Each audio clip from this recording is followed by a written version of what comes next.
Excellent. We're on. It's We live. are live and we are talking about red flags today. Apparently, you all love that topic. Everyone loves talking about red flags. Yeah, interesting. There's been a debate on what are red flags. And then someone gave the example of, well, if someone likes cats and the other person likes dogs, isn't that a red flag? Like, I was going to go in and say something, but then other people chimed in. They were like, that's not a red flag. I think this is why I find this topic so interesting because I agree in theory that we should be looking for red flags, things that become detrimental to a relationship and cause us to choose the wrong people. But why I find it fascinating is because we toss up the word red flag for everything nowadays. Everything's a red flag, and it's almost like diminish the actual red flags. And we talk about this in our book, How to Be Dateable, and when you're diminishing the actual red flags and calling everything a red flag, like, how do you even know what to look for anymore? Like, how do Hmm. you know what matters? Yeah. A red flag, an actual red flag, calls someone's character into question. It could put your relationship in danger. But if someone likes dogs and you like cats, it doesn't necessarily put either one of you in danger or puts into question someone's character. Although I guess some would argue cat lovers, dog lovers, whatever. That's still not a red flag. Wait, did someone really write that on Yeah. our Instagram post or TikTok? I mean, I can't even keep track because someone's like, what if to that person, that's a red flag? Doesn't have to Oh be a my red flag for god. you as the audience, but what if to that person, it's a red flag? I just feel like we're using this term so wrong. That's a Yeah. preference, right? Like, you don't have to agree with someone's preference, but does them liking dogs or cats make them like a terrible person that you shouldn't No. enter a relationship with? I feel like we're confusing preferences and quirks. And, we hear people like, oh, they wore this like weird outfit. That's a red Yeah. flag. And it's like, it might not be your choice and preference and personal style, but doesn't mean they're going to be a bad person. Is it just part of this cancel culture that we're all living in, where we're just finding any and every excuse to say no to someone just so we don't get our hearts broken? Yeah. Like this has got to come from somewhere that we need to find an excuse to say no to someone. Well, I definitely think it's a defense mechanism. I think there's a lot of that with dating being so public nowadays. Yeah. And I mean, we've seen like reports of Gen Z like being really terrified of rejection. I mean, no one likes rejection, but it feels like it's become even more something that people fear. And when you throw up a red flag at people, you can essentially reject them before they reject you. You're And I right. think there's a lot of like power in that when you're more, I guess, I don't want to say, I don't know, maybe some will be offended by this, but like more an immature dater. I think like I look back to the days where I was like finding faults with people, and it was because I was an immature dater. Like, I didn't want my ego to get crushed. And like that was more important to me than actually opening myself up for love. And I think if you're dating under that mentality, of course you're looking for all the red flags and things you can tell your friends, because dating, it's almost more of this sport or like Yeah. TV show that you're watching. It's like commentary that, I don't know, it's like you're almost like living your own reality TV show that you can dissect with friends. It's different than like when you're actually going out there to look for the right partner for you.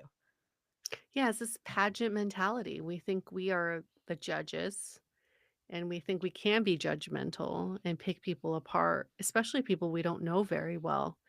And that's why so many people feel disheartened by dating because we don't treat each other like people anymore. We treat each other like objects for commentary. Yeah. Do you think there's a difference between red flags and the ick? Uh, I mean, I think there should be. I think the line has been blurred. I think the ick to me, it's like something that turns you off. Again, Mm, it's not like a red flag, like I think what when I hear red flag or like the true definition is like things that could become deal breakers in a relationship. Yeah. Like if someone like, I don't know, chews with their mouth open, sure, like that might give you like an ick feeling. But Yeah. again, they're not going to be like someone that like is a terrible emotionally or physically abusive partner to you. They just chew Right. with their mouth open. So I think we conflate these a lot. And I think icks in today's culture can turn into red flags, but I also think the word red flag is wildly misused. Well, I think people treat icks like a deal breaker Yeah. when icks are, by definition, a preference, kind of, right? It is a preference in Or it's most like cases. a thing that turns you off. But the reality is, when you're in a real relationship with someone, Oh, so many things will turn you off. yeah, and you're going to do things that turn them off. Or if not, you're living a very uncomfortable life. Like, that's all I can say. There's gonna be a lot of things that turn you off. Like, there'll Yeah. be a lot of icks. Like if you're holding in every burp or fart or anything gross you have in your life, like have fun in that life. Feels In exhausting. that gassy life. Like, But what are actual red flags? Maybe we should dive into how we can tell if we are facing a real red flag versus just a preference.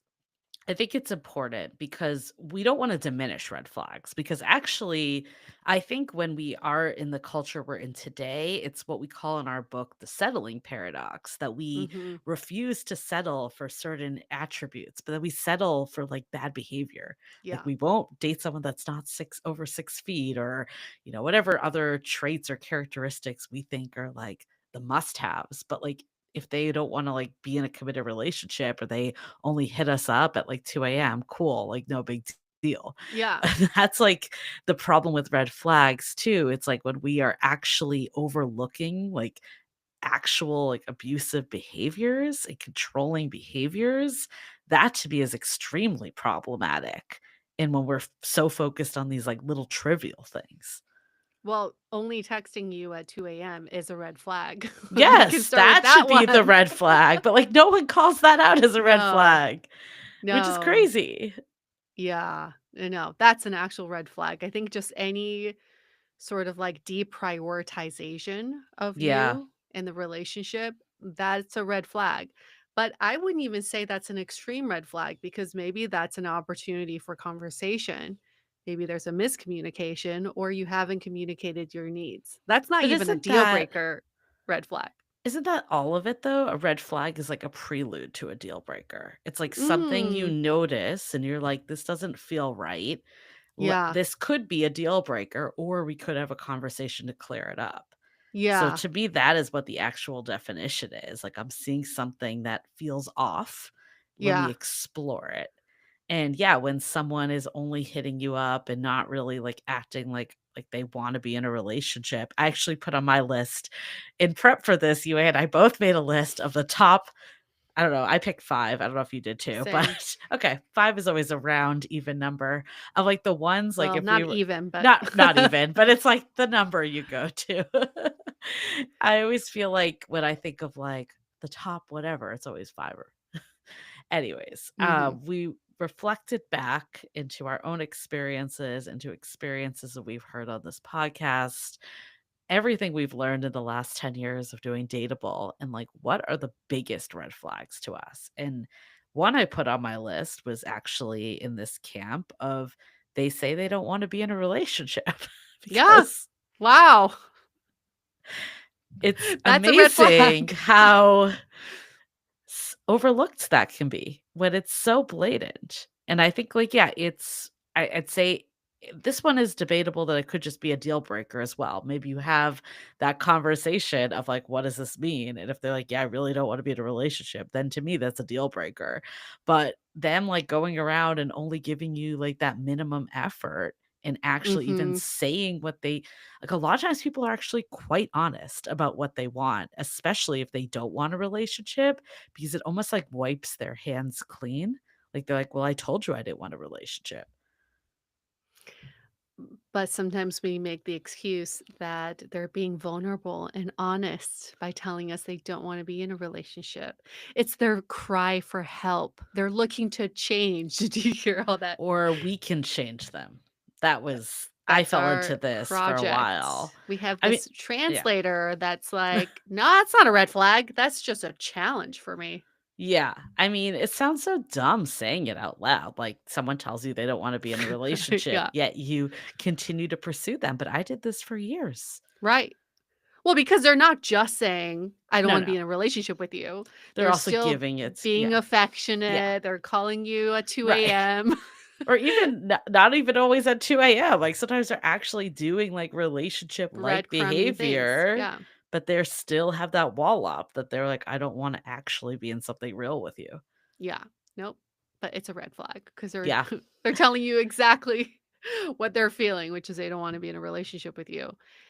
My top red flag, one of the top red flags is they consistently talk shit about their exes. Mm, I find this to be a red flag because I feel like it shows unfinished business in those mm, previous relationships, and they haven't reconciled their anger towards whatever happened in the past, and then they're bringing that energy into your current relationship. Yeah, maybe it's a reason to talk about it, like, do you is there something unresolved? Is there no closure? But I also think someone who's just always bashing their exes, it's just, like, not a good no. energy to be around. Yeah. Have you felt like you've dated anyone or gone on dates with anyone that you Yeah. saw did that and you were like, "Ugh." Yes, definitely been on dates with people who just spent the whole time talking shit about their ex and also not taking accountability for the failure of those relationships. And you're just kind of like, why waste my time Yeah. talking about something I was not involved in? And obviously, there's something unresolved here. Actually, that leads me to my biggest one. I mean, Mm, outside of the just don't wanna be in a relationship in the first place, because I feel like that's a yeah. non-starter. But let's say you actually get into a relationship with them. My biggest one is no accountability. Like, someone Yes. that can never see their side of things. Because let's be honest, when there's an issue, there's always 3 sides. Your side, their Yes. side, and what actually is happening, and it's usually somewhere in the middle. And if you are complaining about someone's behavior, usually you're contributing to that behavior in some way. Yeah. Like, I don't know, like, when people are like, "Well, they don't come to me for issues," and it's like, "Are you a safe space?" Like, there's Yeah. always, like, Right. the second side of it. And I think, like, no accountability, like, that also leads to, like, blaming you. Like, if they're Mhm. not able to see their side, it's always your fault, or they only performatively apologize, like, they don't actually do Yes. it. Like, to me, like, how do you have a relationship with someone like that? Yeah. You can't, because it's not a two-way street. And I feel like this is actually something you can pick up on early dating Mhm. because, like, accountability is something that happens a lot. Like, if someone makes a mistake or something doesn't sit right with you, if they just like brush it off or blame you or turn it around on you, like, those are all signs. And that's, again, need for further discussion of a red flag. And if they're like still in denial and no accountability, then to me, that's a deal breaker. It's very telling in the way they speak about their previous relationships, right? If they're the one blaming their ex for everything, and I did everything right, and Yeah. she did everything wrong, and she was mean, and she was this, and you ask, like, did you contribute to any of this? Nope.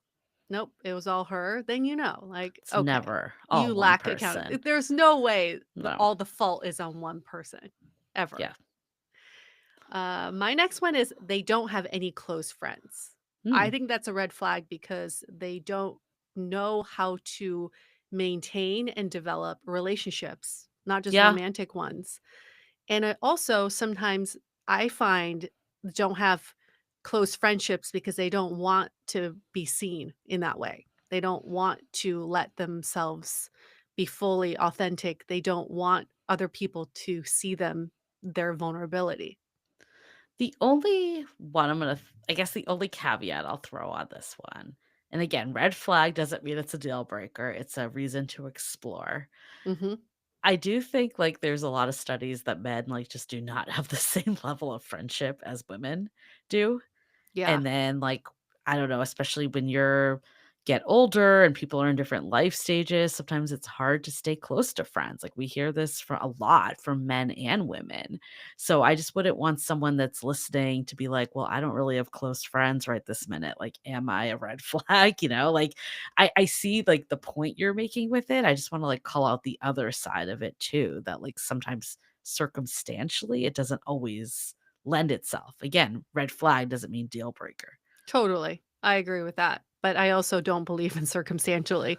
I just think relationships are built, and if you don't make the effort, if both people don't make the effort, then there's no relationship, there's no friendship, regardless of where you live and where you are in life.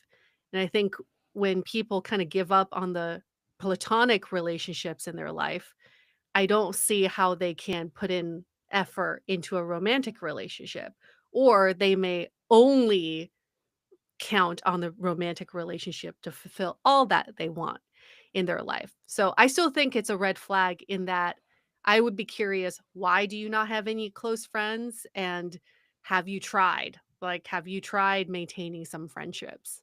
Yeah. I think the one that I would go to next is, like, you can't be yourself around them. Like, you Oh, yeah. feel like you're always performative, or you always feel like you have to put on an act, or you just don't feel like yourself. I think to me that's a Yes. huge red flag because it feels like there's something that's not making you comfortable with this person, or it's something deeper within yourself that you feel like you have to fit a certain role in a relationship. And again, that's why Yes. it's red flag, not deal breaker. It's a reason for pause. And the pause could be like, am I not showing my true self because I feel uncomfortable? Or do I Mhm. not know who I am? Or am I conditioned to be this way in relationships? But I think it's definitely an opportunity to say, like, why is this happening? Like, what is going on for me? And is this something deeper that this person's just not right for me? Right. Yeah, that's a really big one. And I think that's definitely worth a conversation to be had. Um, my next one would be they go to extremes. And what I Mm, mean by this is you just seem very extreme behavior. Like, for yeah. example, when they go out, they have to be blackout drunk. Yeah. When they go drinking, they gotta be, fainting on the floor. When they go on a trip, they have to be, like, fully immersed and in, like, super extreme in whatever sport that they're doing. Like, when you see that extreme behavior, it does make you wonder, what is it that you're coping or hiding or trying to brush under the rug? And then why Yeah. do you have to engage in that kind of extreme behavior? I can clearly see this in going out. I know people who are like, when they go out, it's like, "We gotta go all out. We gotta Yeah. just, we gotta really take advantage."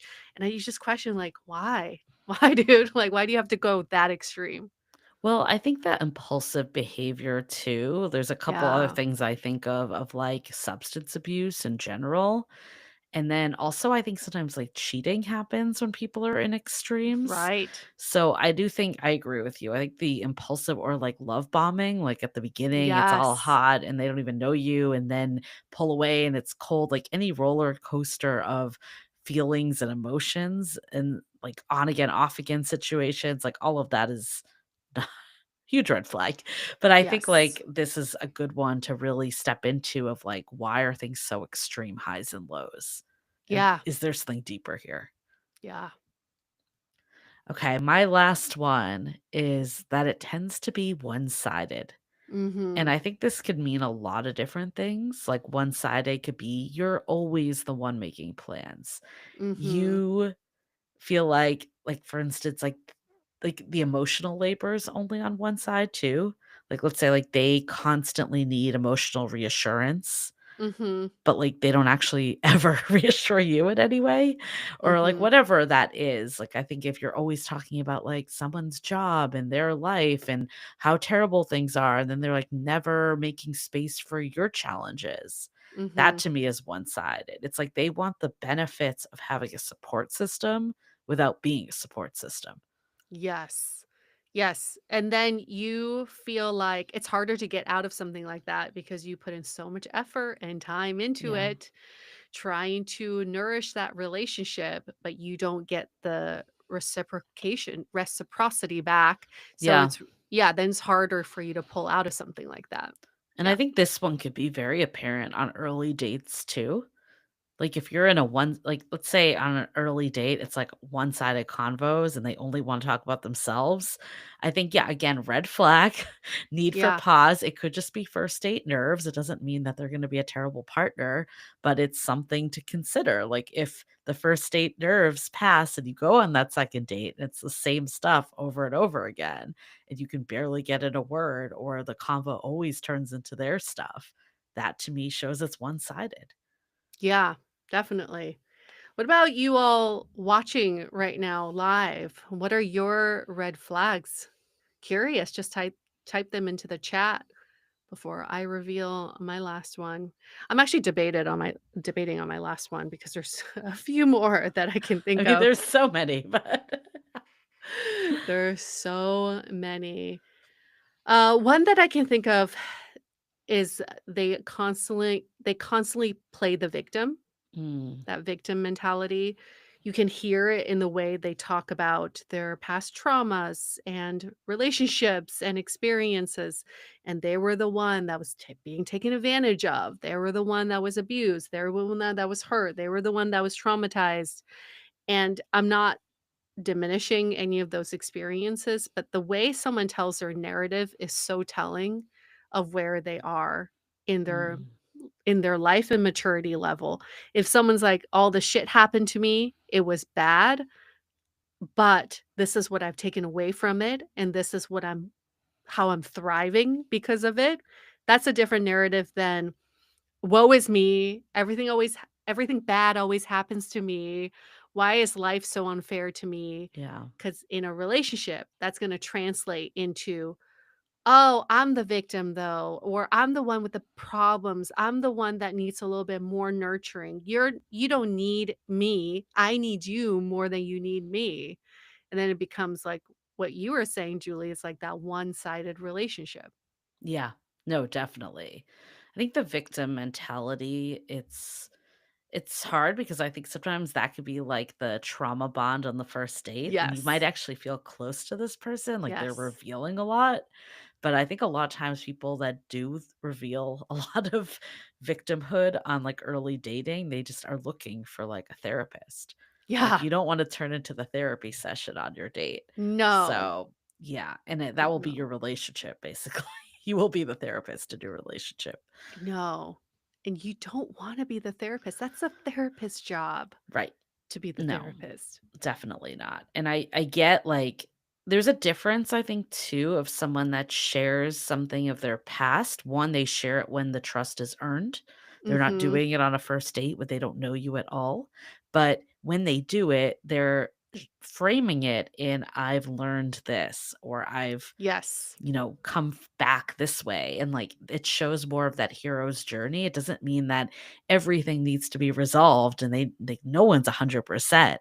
But I think when you're just like festering in the victimhood and not actually take again no accountability or not taking any action, that is going to be an exhausting relationship. Mhm. It sounds like that's the biggest red flag.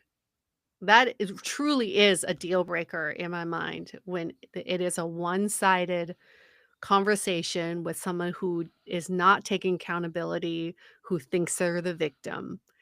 To be in a relationship with someone like that will go nowhere because you're constantly gonna have to be catering to this person. And even worse if they say they don't want to actually be in a relationship with you. They Yeah. they suck it all the emotional energy anyway, the relationship energy without giving anything back. Oh, that energy vampire. No I was gonna say thanks. it's a relationship vampire. Like, they really, That's the like biggest deal breaker. Yeah, that's a good way of thinking about it when you go on a date with someone. Do I feel like they were a vampire on this date? That could be that red flag, that the elusive biggest red flag you can be looking for on a date. Yeah, It's not what they like to eat, whether they like dogs or totally. cats or what they're wearing. It is completely their mindset and their attitude in relation to you. I mean, I think we've had this advice on the podcast before, but, like, listening to your body and how you feel, because I Yeah. think when you can't be yourself around them or they're sucking out all the energy, you feel that in your body Yes. and Yes. listening to that. And I like what you just said of, like, we don't need to micro analyze all these little things. What's the big picture of how I feel around this person? Right. Right. Ah, we Okay. did it. The 10 top red 10 flags. red flags according to the 2 of us. What are other ones, though? Please leave them on Spotify, YouTube, wherever you're listening to this. You can even write us a review on Apple Podcasts and tell us your red flags in the review. Just leave 5 Yes. stars with that review because Please. that's a red flag when you only leave less than 5 stars.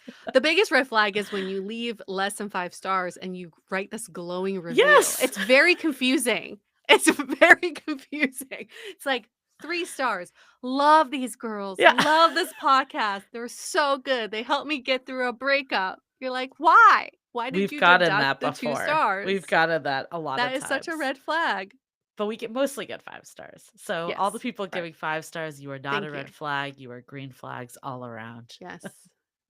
You deserve an award. A And trophy, according to Julie. yes, and remember to pick up How to Be Dateable, the essential guide to finding your person and falling in love. We have a whole section about the real red flags to look out for, including a nifty little table. We have a lot of like fun Nifty. diagrams. I know it sounds not fun when I say it that way, but trust me, it is fun. Nifty table.